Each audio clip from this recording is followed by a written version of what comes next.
नमस्कार दोस्तों, राधे राधे। संकष्टी चतुर्थी के दिन जरूर सुने चौथ माता की कथा। चौथ माता की कथा सुनने से जीवन में आ रही सारी विघ्न दूर होती हैं। आप सुनिए कथा। एक सेठ जेठानी थे, उनका एक बेटा और बहू था।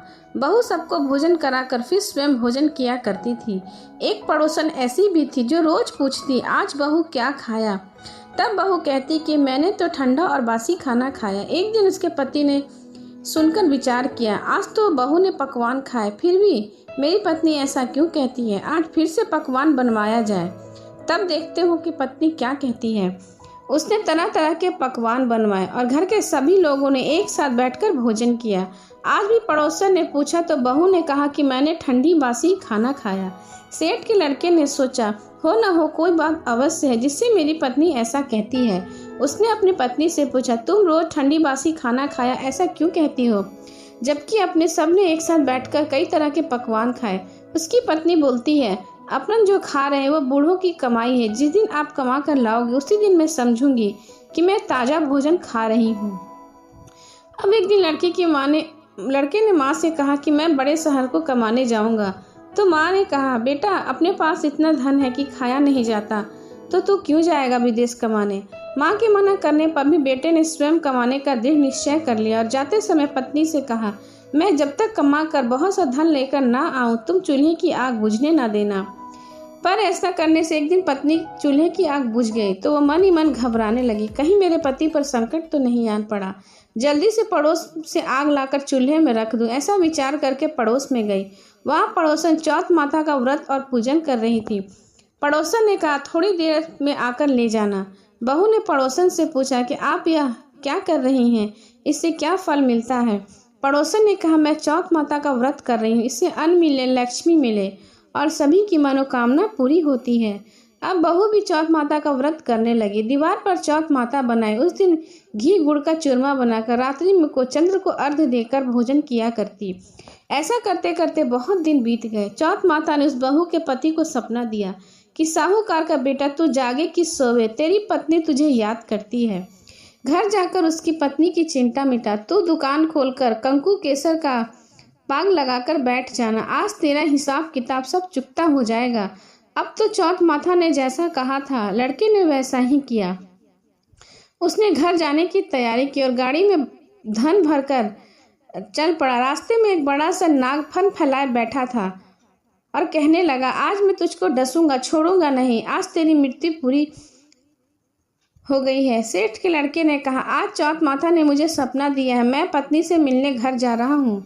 वहाँ मेरी पत्नी बहुत चिंता कर रही है, मैं उससे मिलकर आ जाऊंगा, तब तो मुझे डस लेना।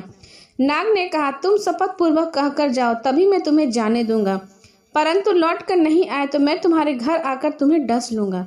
इस प्रकार सर्प को वचन देकर वह अपने घर को पहुंचा।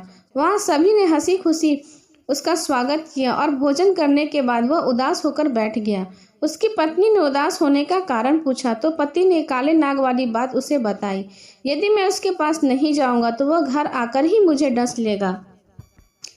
उसकी पत्नी बहुत चतुर थी। उसने कहा कि आप घबराओ नहीं, लेट जाओ, मैं एक उपाय करती हूँ। पत्नी ने कमरे की 7 सीढ़ी धोई। पहली सीढ़ी पर रेत, दूसरी पर इत्र, तीसरी पर गुलाल, चौथे पर फूल और कंकु केसर, 5वें पर लड्डू पेड़ा, 6ठी पर गदा गचीला और 7वीं पर दूध का कटोरा भरकर रख दिया। इस प्रकार वह 7 सीढ़ी सजाकर बैठ गई।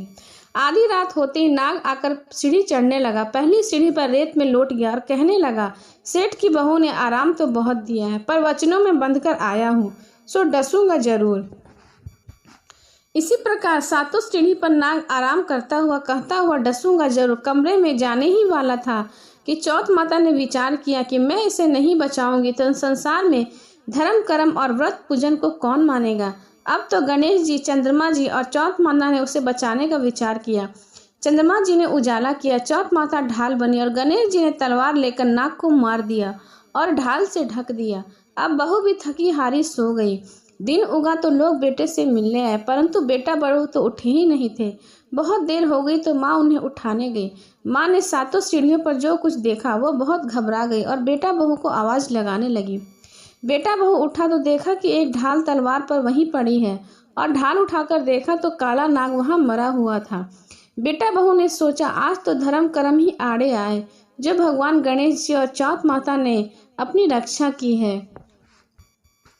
तब बहू और बेटे ने बाहर आकर अपनी माँ और अपने गांव वालों को काला नाग के बारे में सबको बताया और कैसे उसकी गणेश जी और चौथ माता ने रक्षा की, उनकी गाथा बताई।